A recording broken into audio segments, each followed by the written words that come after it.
Graduation complete করার পর এসে এর মারফত বিজেপির ঝান্ডা নিয়ে ওই দৌড়াদৌড়ি করবে, ভারত মাতা কি জয় বলবে, আগুন ধরাবে, জয় শ্রীরাম বলবে, আর কারোর বাড়ির সর্বনাশ করবে, আগুন পাট লাগাবে, দোকান বাড়ি ঘর ভাঙচুর করবে, আর বলবে জয় শ্রীরাম।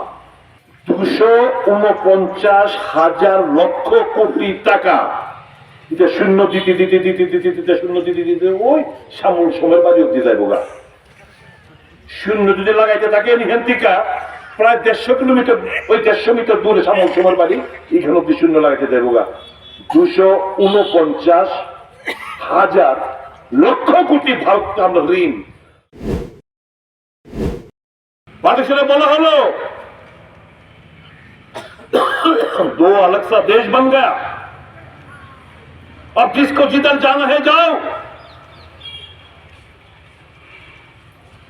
এই দেশে জন্মেছেন এমন অনেক মুসলমান লোক বললেন নেই,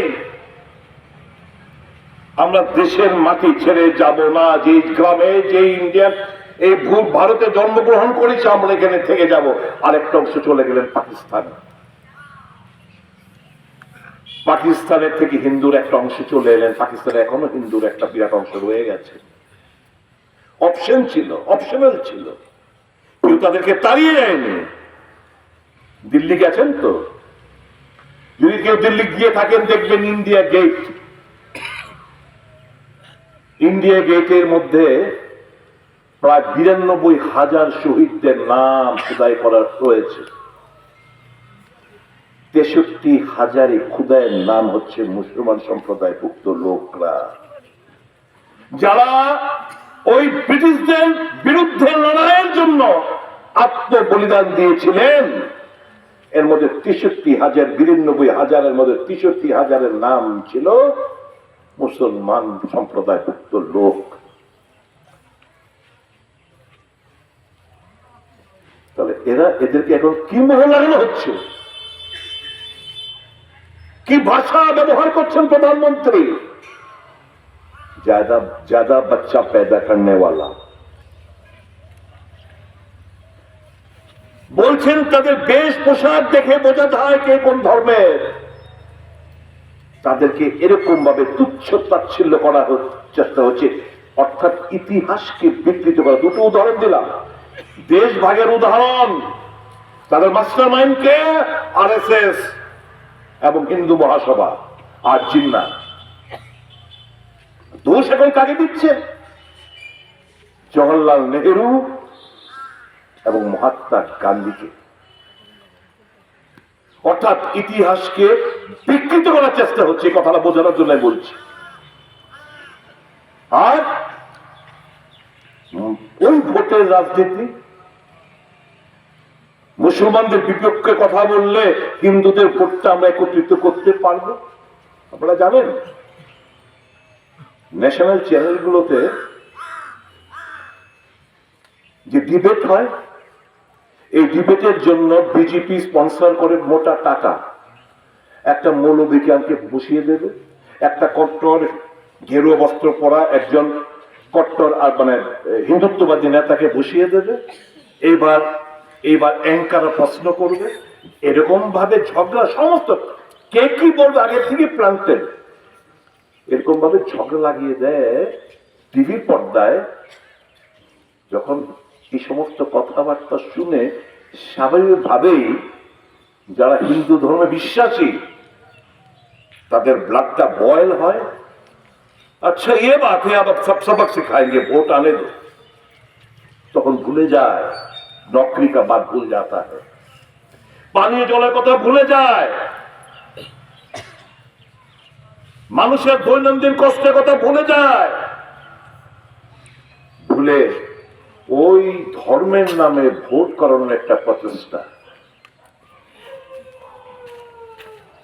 এটাই হচ্ছে মূল।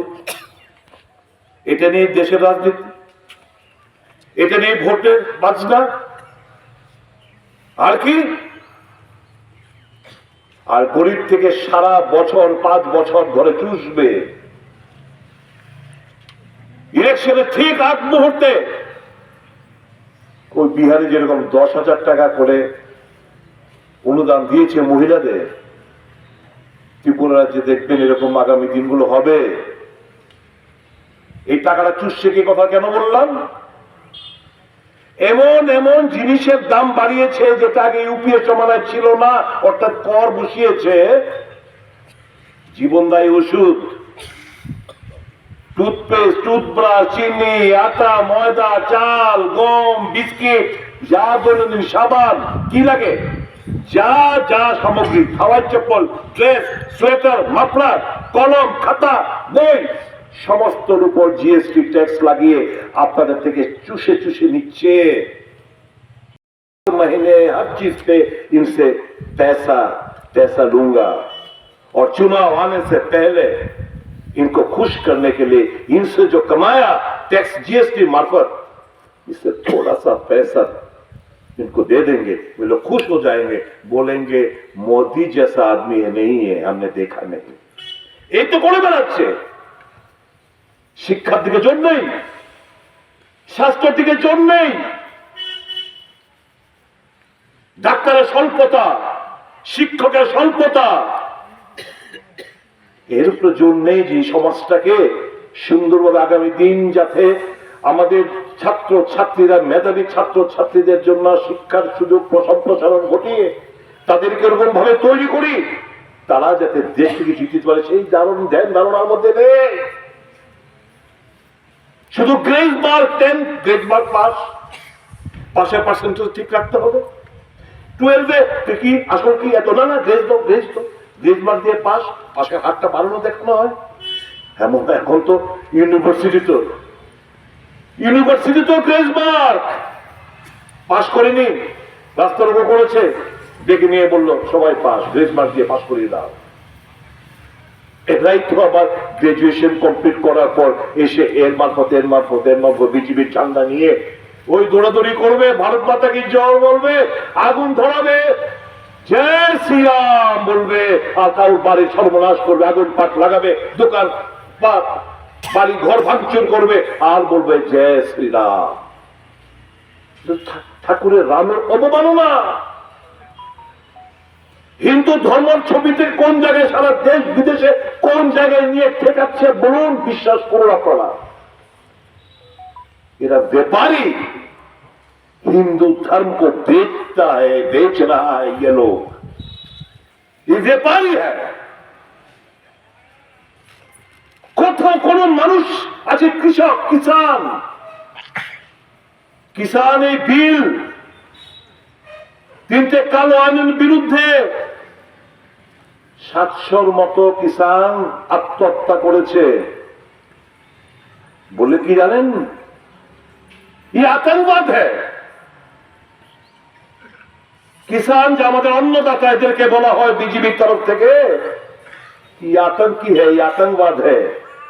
किसान अपना हक के लिए मांग नहीं कर सकता, अगर कोई मांग करता है तो बोलता है, इसको दिखा के बोलता है ये टेररिस्ट है, आतंकवाद है।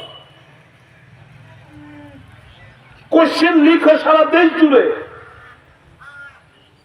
ছাত্র ছাত্রীরা, বেকার যুবক যুবীরা আন্দোলন করবে, লাঠি পেটা করা হয়। এই তো দেশ, ভারতবর্ষ এইভাবে তো চলছে। জানেন আপনারা এখানে যারা বসে রয়েছেন ভারতীয়, আপনারা, আমি ভারতীয়, আপনারা সবাই ভারতীয়, যারা কথা শুনছেন ভারতীয়, প্রত্যেক ভারতীয়র মাথা পিছু 4.5 লক্ষ টাকা ঋণের বোঝা নিয়ে যারা আজকে আপনারা রয়েছেন, যে শিশুটি জন্মাবে 4.5 লক্ষ টাকা ঋণ নিয়ে জন্মাচ্ছে। দেশ বর্তমানে হাইয়েস্ট যতগুলো দেশ রয়েছে ওয়ার্ল্ড মনিটারি ফান্ড WMF থেকে হাইয়েস্ট কর্জা নিয়ে রেখেছে 249,000 লক্ষ কোটি টাকা। এটা শূন্য দিতে দিতে দিতে দিতে দিতে শূন্য দিতে দিতে ওই সামুল সময়ের বাড়ি অব্দি যাইব গা। শূন্য যদি লাগাইতে থাকে এখান থেকে প্রায় 150 কিলোমিটার, ওই 150 মিটার দূরে সামুল সময়ের বাড়ি, এখানে অব্দি শূন্য লাগাইতে যাইব গা। 249,000 লক্ষ কোটি ভারত আমরা ঋণ। এই তো দেশ, ভারতবর্ষ এইভাবে তো চলছে। জানেন আপনারা এখানে যারা বসে রয়েছেন ভারতীয়, আপনারা, আমি ভারতীয়, আপনারা সবাই ভারতীয়, যারা কথা শুনছেন ভারতীয়, প্রত্যেক ভারতীয়র মাথা পিছু 4.5 লক্ষ টাকা ঋণের বোঝা নিয়ে যারা আজকে আপনারা রয়েছেন, যে শিশুটি জন্মাবে 4.5 লক্ষ টাকা ঋণ নিয়ে জন্মাচ্ছে। দেশ বর্তমানে হাইয়েস্ট যতগুলো দেশ রয়েছে ওয়ার্ল্ড মনিটারি ফান্ড WMF থেকে হাইয়েস্ট কর্জা নিয়ে রেখেছে 249,000 লক্ষ কোটি টাকা। এটা শূন্য দিতে দিতে দিতে দিতে দিতে শূন্য দিতে দিতে ওই সামুল সময়ের বাড়ি অব্দি যাইব গা। শূন্য যদি লাগাইতে থাকে এখান থেকে প্রায় 150 কিলোমিটার, ওই 150 মিটার দূরে সামুল সময়ের বাড়ি, এখানে অব্দি শূন্য লাগাইতে যাইব গা। 249,000 লক্ষ কোটি ভারত আমরা ঋণ।